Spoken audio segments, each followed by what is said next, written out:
And so, as we stand on the golden shore of the West Gate of the United States and of the city Foursquare, we're standing in time on the golden shore of the age of Aquarius. The next 2,000 years is destined to see the raising up of consciousness such as has not occurred since the golden ages of Lemuria. It is a tremendous joy to live in this moment and to realize that together we are feeling and sharing as it passes through us this tremendous love of God for the reunion of Father, Son, Holy Spirit, and Mother, the four pillars in the temple of being within our own consciousness.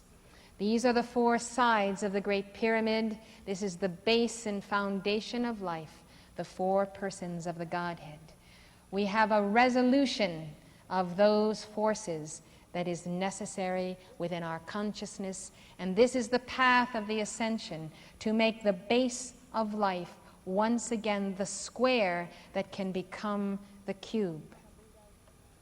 Gautama Buddha's great lesson was that we are out of alignment with the inner light, and therefore all of life is suffering. A suffering because of desire, a desire that causes out of alignment or non-alignment with the inner will of being. So getting into alignment is the real teaching of Serapis Bey. We can see then that the Great Pyramid and his teachings are the fulcrum of life. They become the keystone in the arch of hierarchy, the fourth ray, the fourth Chohan, the mother flame. Without the white light, we cannot enjoy the integration of selfhood. We go all the various paths of psychology or religion or whatever way we may seek to establish that basic and essential harmony which we crave. But in reality, through all of these processes, what is really wanting is the resolution of the soul as the jewel centered in the very center of these four pillars of our temple. Serapis Bey then becomes a very important key when more people than ever before are experiencing problems of their psychology, when there is more crime, more murder, more rape, more taking of drugs to escape life. All of this is the sign of this coming of the mother light that is so intense that when it rises from the altars of Lemuria, unless we dive into it and become a part of it, we find that it becomes the rock, as Jesus and Paul spoke of it, the rock that unless we fall upon it and allow our misconceptions to be broken, it breaks us.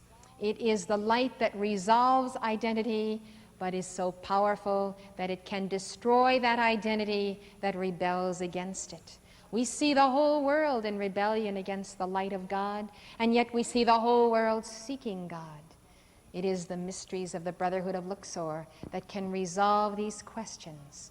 But we need to take time and space to meditate upon the teachings, to be alone with our inner self, to not always be the subject of the bombardment of outer stimuli, but to be quiet and alone with our inner being, to experience the harmony of that being, and then by that harmony to measure within ourselves what are those anxieties, what are those fears, points of selfishness, points of darkness, that will easily be dissolved in the light if we will only let the light come into the temple.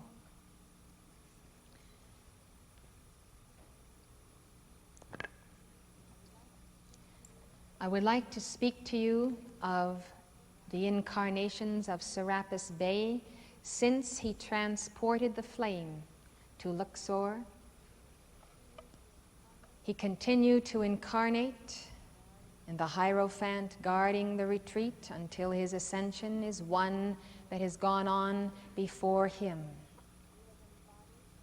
He was embodied between 1414 and 1379 BC as Amenhotep III, the Pharaoh of Egypt who preceded Amenhotep IV and Nefertiti.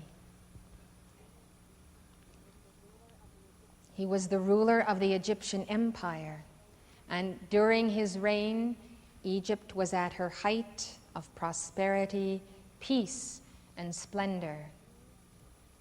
He, knowing who he was, realizing that he was the adept reincarnated from Atlantis, we realize that the prosperity and peace and splendor of Egypt was the direct manifestation of his own communion with his heart flame and with the hierarchs behind him, the ascended masters, all the way to the one, the Ancient of Days.